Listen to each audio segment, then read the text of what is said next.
जय भोलेनाथ।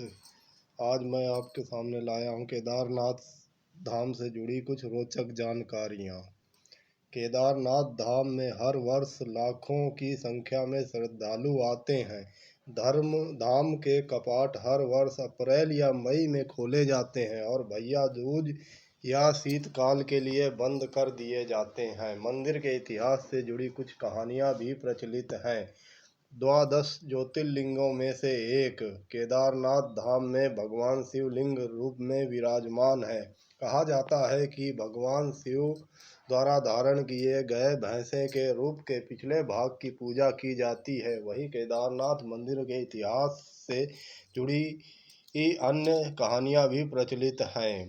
केदारनाथ धाम में हर वर्ष लाखों की संख्या में श्रद्धालु आते हैं। धाम के कपाट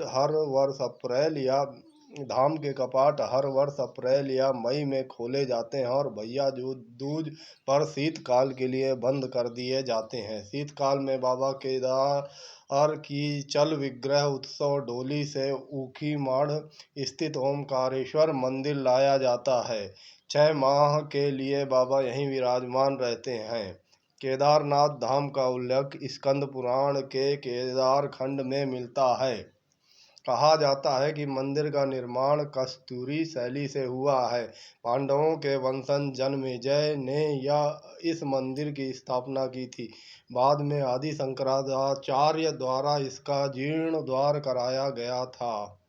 मंदिर के संबंध में कई मान्यताएं प्रचलित हैं। मान्यता है कि महाभारत के बाद पांडव अपने गोत्र बंधुओं की हत्या के पाप से मुक्ति के लिए भगवान शिव की शरण में जाना चाहते थे और इसलिए वह भगवान शिव की खोज करने हिमालय की ओर गए। तब भगवान शिव अंतर्ध्यान होकर केदार में जा बसे।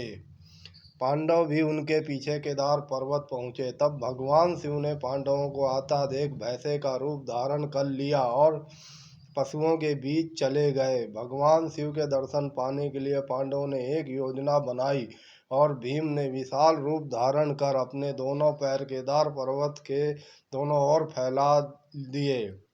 सभी पशु भीम के पैर के बीच से गुजर गए, लेकिन भैंसे के रूप में भगवान शिव भीम के पैर के नीचे से नहीं निकले। तभी भगवान शिव को पहचान कर भीम ने भैंसे को पकड़ना चाहा तो वह धरती में समाने लगा। तब भीम ने भैंसे का पिछला भाग कसकर पकड़ लिया।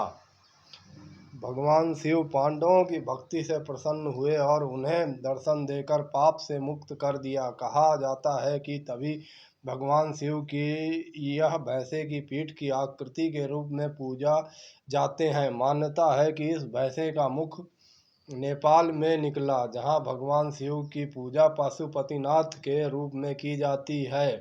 राहुल सतकृत्यायन के अनुसार मंदिर 12वीं-13वीं शताब्दी का है। ग्वालियर से मिली राजा भोज स्तुति के अनुसार यह उनके द्वारा बनाया गया मंदिर है। वहाँ राजा 1076 से 99 काल के थे।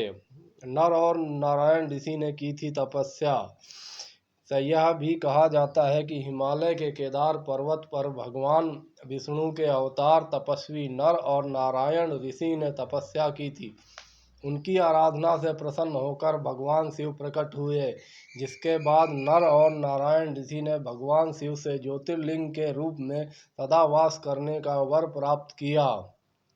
2013 में आपदा के दौरान केदारनाथ धाम में मंदिर को छोड़ बाकी पूरा परिसर क्षतिग्रस्त हो गया था। इसके बाद से अब तक धाम के पुनर्निर्माण का कार्य चल रहा है। वहीं केदारनाथ पुनर्निर्माण प्रधानमंत्री नरेंद्र मोदी के ड्रीम प्रोजेक्ट में भी शामिल है। धाम में हो रहे पुनर्निर्माण कार्य का स्वयं नज़र रखते हैं। केदारनाथ धाम में 225 करोड़ रुपए से ज़्यादा की लागत से प्रथम चरण के कार्य पूरे किए जा चुके हैं, जिसमें शंकराचार्य की समाधि का पुनर्निर्माण, सरस्वती व मंदाकिनी नदी और उनके घाटों की सुरक्षा, तीर्थ पुरोहितों के आवासों का निर्माण किया गया है। मंदाकिनी नदी पर 60 मीटर लंबे पुल का निर्माण के साथ ही आस्था पथ का निर्माण किया गया है। अब दूसरे चरण में 184 करोड़ रुपए के निर्माण कार्य चल रहे हैं। धन्यवाद दोस्तों। मेरे द्वारा दी गई जानकारी अगर आपको पसंद आई हो तो लाइक, सब्सक्राइब और कमेंट